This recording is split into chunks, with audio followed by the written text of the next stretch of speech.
let's take a look at where we're going to start.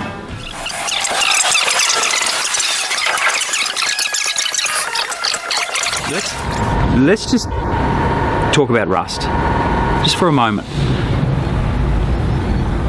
As a young fella, I'd grow up seeing cars in paddocks and that sort of stuff, and they're still there today. Okay, rust is like cancer for people. You let it go and it's a death sentence for either. Okay, so let's suffocate it. Rust needs oxygen. So if you've just come from Bunnings and you got a sausage, you got some oil on your hands, wipe it on it next time you walk past it. Do something to stop it. Pause it until you're ready to work on it.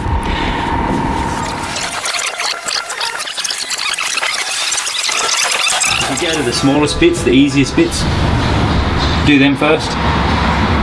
But I feel that you sort of start with, it's the same with just even if you're working on one guard. Start on your heaviest, your strongest. Start on the body line, get that out first. So you're starting on your infrastructure, your foundation, make it strong first. So with this, there we could do bits and pieces here, there, all over the place. Yeah. But you're avoiding the main thing. You need to do the sills and the front pillars and the roof. They're your main structural pieces. So it's pointless doing the roof first because it's probably going to cave in at the front. We start at the front where the pillars are and do that first. Get the strength in it first. Always work with your foundation, work with your strength, your body lines. If you ever got any dents that you need to take it out from where a body line is meant to be. Knock it out there, and then the rest will follow. And that's all I have to say about that. The plan is, what we're going to do is take the roof off. We've decided because of the rust that is at the bottom of the sides of the roof that are attached down onto the well, this is the U. These are the U sides, okay? And you've got your panel. Panel van has the roof that comes down and sits over the edge here. It's welded onto here. Because they're all chewed out and spat out, what we want to do, because the gutter up top is also buggered, we actually want to take the roof off, okay, and do it separately. Now to do that, what we're thinking is that it's going to leave all the stress, all the pressure on these areas down here, okay, to stop it from bending. So basically what we got is that area up there on the top on the roof is holding like a bridge would, okay? It's holding everything nice and strong, and through here, this is a really important thing for front impact, but it also holds everything nice and straight and firm through here. Now we've got rust in just about every spot, so if we take away that top section, we got more pressure on the bottom. So we're thinking we're going to do these pillars, front pillars, and whatever we can do to strengthen up through this area here on both sides before we take that roof off. If we do that, then we're right. We can do what we want with the top. This will hold nice and fine. And look, it may not do anything. We take that off and it might not sag at all. But if it does, the drama you have when you're trying to line doors, set things up, just the whole thing will just be out of whack. Even if it's only 4 or 5 mil, it can be a real drama. They're big, heavy doors, and to try and line them up, there's no good elongating holes to make things work. Just do it right the first time. So we got a process of elimination. Go right. Well, these are what we're going to do. On certain areas like this side here, we can make up the pieces, and that's what we'll do. We'll fabricate some pieces, unpick some areas and fix it up. Not a drama. But on the other side, what we've decided to do is get a donor car. All right, one that we're not taking away from something that's any good. It's really the only good bit of it is the front pillars and through this panel chamber and that. And we'll see what we can get, because we want to show the different ways in doing it. Yes, manufacture or make a piece, but also quite often we've got spare vehicles or parts laying around that we can use. The rest of the car might be no good, might have been damaged or written off, but we can still use pillars, sills, vent chambers. So that's what we'll do. But because we've got to get these parts, we've got a little bit of a weight on our hands, because no one gives up these parts easily. We've got to go find them. We might go for a bit of a walk. see what else we got.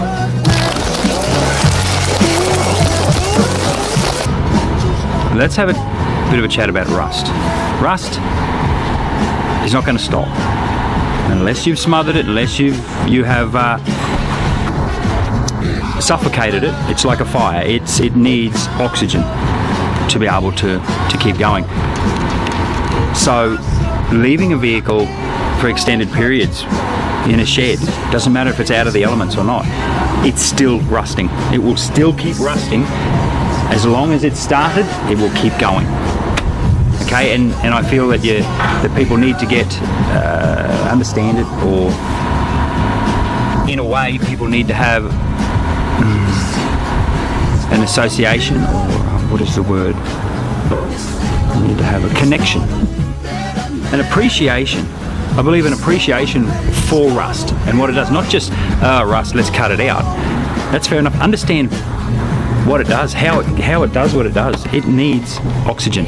If you've got water between panels, if you've got compost or leaf material, if you park a car underneath a tree, all them leaves go down into the vents, and that compost, it's just perfect breeding ground for rust. Okay, and rust is just a electrolytic action. Okay, positive and negative ions doing their thing. So, but water has oxygen in it, H2O, it has oxygen in it. Oxygen, strangely enough, has oxygen in it. And rust needs that. So, suffocate it. Throw oil on it. If you're not going to be getting to the car in time, if you're going to leave it a year or two or something like that, that's fine. Coat it in something. And then you've paused it in a time capsule. That is well worth it.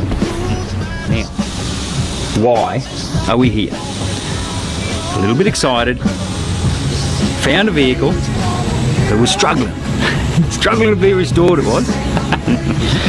So, and I've chose this one in particular. It's got rust, definitely got rust, but the straight sides, very straight.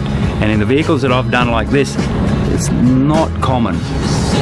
So I got it just off photos, found out what it was looking like just through the photos, and thought, yeah, it's too good. And it's tagged as a V8 4-speed, and I like V8s. So that's all I have to say about that.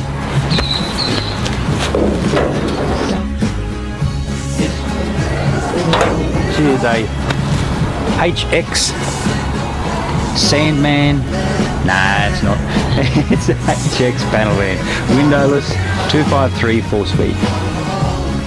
Now, it doesn't have the running gear in it, but my main focus, being into restoration, is the panel and paint.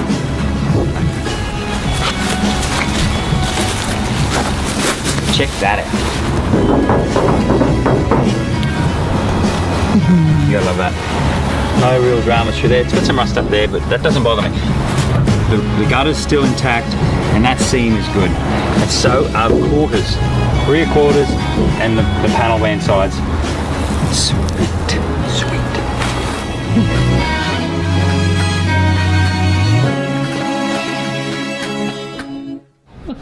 So. You're driving in your car there? Yeah, I am. Where are you thinking you're going to go? That's right. Down there in Randwick to put a bed on. And then Doomben. So, where to start? I don't know. So, what's in the panel van window?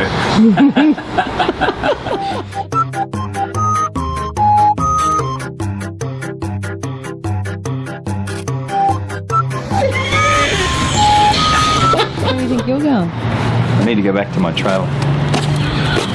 Here we go. That's the feedlot. Don't come in, this is 5-star.